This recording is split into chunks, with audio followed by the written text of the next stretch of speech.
1 furlong handicap. It's the 3:45 and Dubara's the 5-2 favourite. 7-2 First Voyage.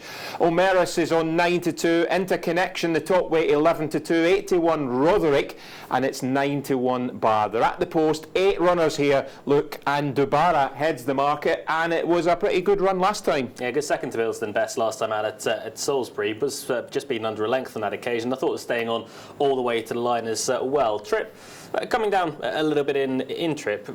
A more galloping track like Yarmouth, I think, will get away with it. But Dubara 5-2 from 11-4 was as big as 3-1. Coming back in for a bit of support now. Jamie Spencer obviously taking the ride. He's been on board the last twice for the Luke Kimani team, and let's say very, very consistent on the whole. First Voyage.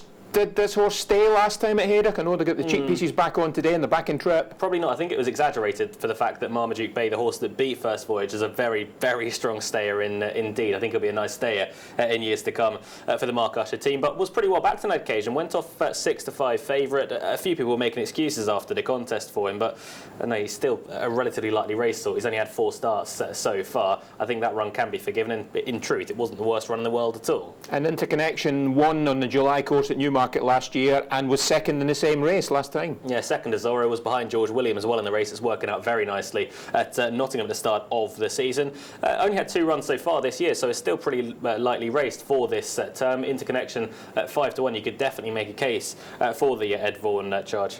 And how significant is that move for Omerus into 4-1 from 5-1? You've got to respect it. It's only had 2 starts so far, 1 on debut, beating Sufi, who, well, he's not the hardest horse to beat, we'll put it that way, but then went on to finish a good 5th at Haydock, only beaten 2.5 lengths in a decent enough looking handicap behind Fire Brigade.